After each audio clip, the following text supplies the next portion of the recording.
works though.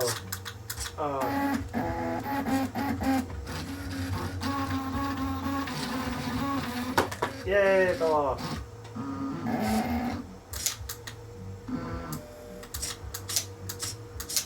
Here's my most recent project. It's a 5-axis robotic arm. I fully designed it using Solidworks and 3D printed it at the WashU Makerspace. It uses 5 NEMA 17 motors, a RAMPS 1.4 shield, and DRV8825 motor controllers. Each motor is coupled to its axis using GT2 belts and pulleys that I will describe in detail later. It has a turret axis, a shoulder flexion axis, an elbow axis, a wrist flexion axis, a wrist rotation axis, and the end has a simple claw that opens and shuts.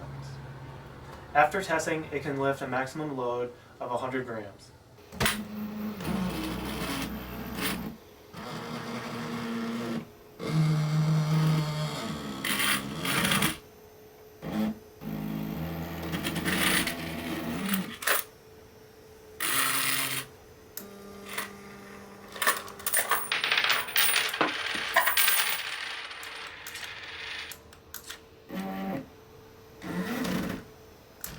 I control it with this little 2 joystick controller I made. The analog joysticks are inputs that are mapped into signals that tell the motors which direction and speed to spin it. Design. To maximize the arm's payload, I designed each axis pulley linkage to have mechanical advantage. The one with the largest is the shoulder flexion axis. It has a mechanical advantage of 4.5 to 1. So the driven pulley is a 20-tooth pulley to a custom 90-tooth pulley that I 3D printed. To minimize belt slippage, it is 10 millimeters wide rather than the average 6 millimeters. All the bearings and wrist are press fit together, so getting the tolerances right was critical. Where I couldn't get them right, I had to sand them down and file them down to get the perfect fit. Like me, if you look up GT2 pulleys with big tooth counts, you'll find pretty much nothing, especially not ones with good mounting points like I would need for this project. This led me to make my own. There was very little documentation on the topic online, aside from the GT2 belt dimensions. So my idea was to make a negative of the belt with the 2 millimeter pitch. In practice, this led to pulleys with teeth that were way too far away. When wrapped around the pulley, the belts would periodically go into and out of mesh. This was fixed by making the pitch of the pulley teeth slightly less than 2 millimeters. I did this in 0.025 millimeter increments. In practice, I used a formula to find the diameter of the required pitch circle and used the same tooth profile dimensions for the fillets of the tooth profile. The main thing that changed was the diameter of the pitch circle. I did this in batches by printing the pulleys with the same tooth count but with slightly different pitches. I found that the correct pitch decreased as the tooth count got smaller. For example, the 90-tooth pulley uses a pitch of 1.9 millimeter, and the 50-tooth pulley uses a pitch of 1.85 millimeters. The process was mostly guess and check, where I would check if the pitch across a wide range was too big or too small and then hone in from there. I averaged about 3 failed pulleys until I got the correct belt mesh for each one. The arm sits on a platform that I call the turntable with 120 precisely 3D printed GT2 teeth. It connects to the base, which holds all the electronics. The build uses 5 DRV8825 motor controllers, 2 analog joysticks, 2 40mm fans, an Arduino Mega, a RAMPS 1.4, and for the power supply, a 10 amp 12 volt power supply. All the wires from the controller are directly plugged into the RAMPS 1.4. I also plug the Arduino Mega directly into my laptop for extra power, so that makes sure whenever the servo goes on and off, it doesn't request so much current that the Arduino Mega loses all power and shuts off. I made a custom Arduino program to help control the Arduino Mega with help from the RAMPS 1.4 documentation. I mostly used it to find which pins on the shield correspond to which pins on the microcontroller. It's pretty simple. It's basically just declaring the pins for each motor, like the step and direction pins, and then each pin for each axis and the button switches on the controller. There's also a mapping function that I made that maps the 10-bit analog output of these joysticks to a value between -1 and 1 that helps control the motor speed. The controller I made has just enough inputs to control the arm. Shoulder rotation, shoulder flexion, elbow flexion, and wrist flexion are all controlled with separate joystick axes. The claw opens and shuts by pressing both joysticks in at the same time, and then the wrist rotates left or right depending on either if the right or left joysticks are pressed. Problems and fixes. So this project went through a ton of iteration. It's about a year old. I started it back in last July. Now it's August of 2026. It spanned almost a year, during which time almost all the parts were redesigned in one way or another. So the first major redesign was the elbow joint. Originally it was a single shear pin design. I made this design before I had made any belt pulley prototype jig, so I didn't really know how much tension needed to be put on the belt to prevent slippage. Turns out it's more than I thought, and the first design had only one bearing to hold the elbow joint together. Because it was a single shear joint, whenever the belt was tensioned, it pulled the press fit apart and made the elbow joint skewed from the top-down perspective. The second attempt was to add more material so that I could use a larger bearing to hold the elbow joint straight. It worked better, but it wasn't perfect, and I knew that it needed to be done correctly. So this prompted me to redesign the part again. So I made the elbow joint a double shear pin design with the same two bearings from the last design, just on each side rather than on one side. An extra part that I call the elbow pin has to be made to go in between the elbow joiner and the first stage of the arm so that they can be held together on the same bearing. It's secured by a steel rod that I beat into a hole that I made go all the way through both the wrist pin or elbow pin and the second stage of the wrist. A similar problem happened with the motor mount for the shoulder flexion joint. The solution here was a lot simpler, and it was just to thicken the material in the plate and shoot screws through it to secure it to the base of the shoulder. Another issue was with the base.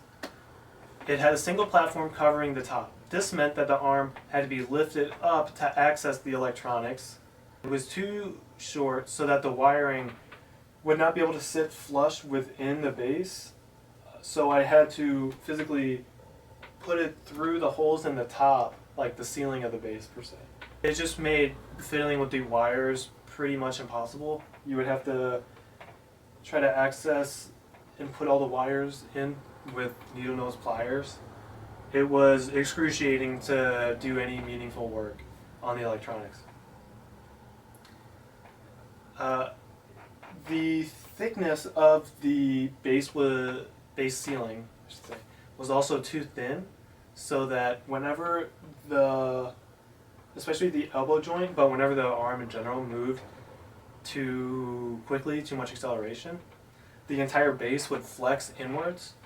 So any dreams of like precision for the future would be out the window because the end effector is moving in an unpredictable way. The final problem was with cooling.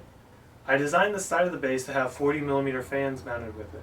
The problem was that the fans were located too low so that the air was just blowing into the side of the Arduino Mega rather than over the top of the ramps. This resulted in short operation times of around 30 seconds until the heat exchangers at the top would get too hot to the touch. And that's just the arbitrary mark that it decided that was overheating. To fix these issues, I redesigned the entire base with these features. So the first one was to be in two different sections. One for the bearing to support the arm itself, and another for all the wiring. The support topper or the roof for the bearing section was thicker. I made it from 5mm to 8mm thick. And I added walls around the base so that there's a wall within about 1 centimeter from the bearing all the way around to help reduce the deck flex problem. The wiring topper was made to be easily taken on and off, so this just made it so much easier to work on and iteratively change. I also made it taller for better wiring experience and better airflow. I made it a flat pack design rather than before.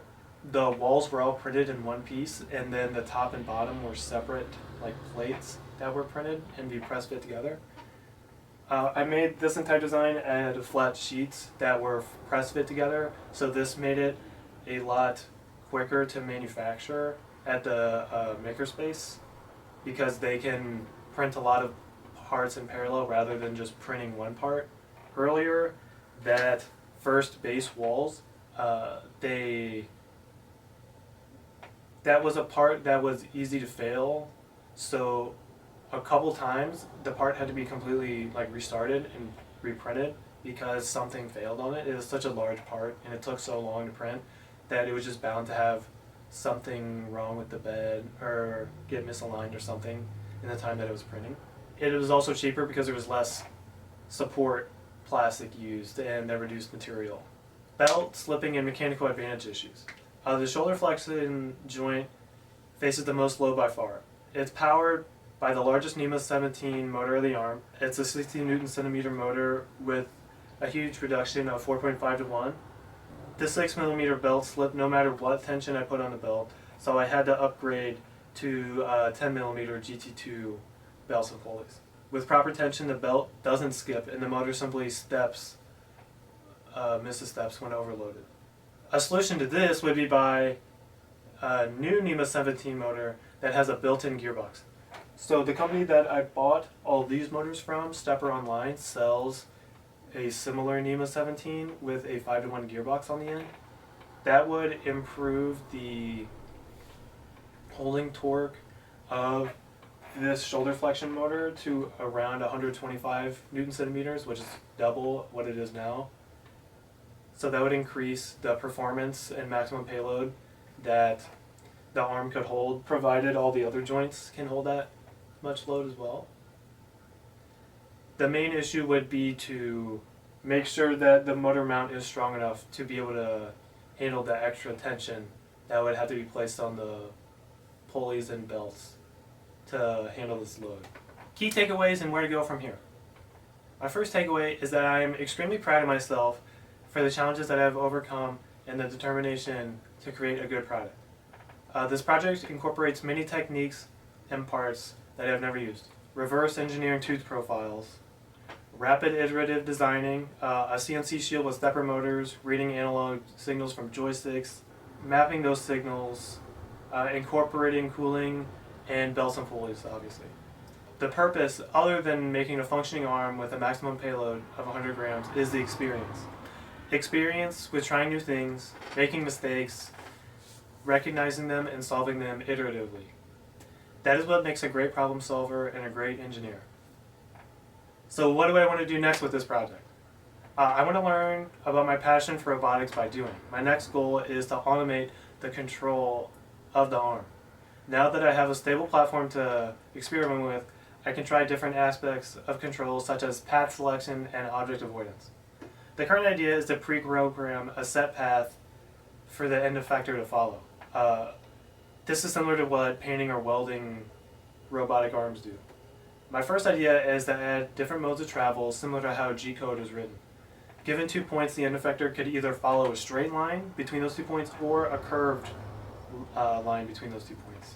After that, the next step would be to add object avoidance so that the rest of the arm doesn't hit any surrounding objects during that movement. All the motors I'm using are open loop NEMA 17s, so care must be taken not to skip steps to maintain precision. The first step is to find the forward kinematics, then use matrix algebra to find the inverse kinematics, then develop algorithms to move the arm along a certain line. That is all in good time. This project has taken a lot out of me in terms of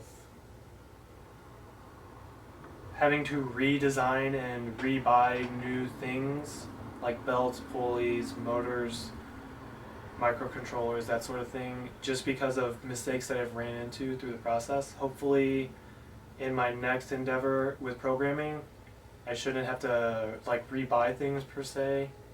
It should just be an issue of programming on my computer, not having to make new hardware or buy new parts for my arm. So thank you so much for watching. I really appreciate you sticking this far to watch to the end. I hope you have a good day, and I hope you learned something watching this. Bye bye.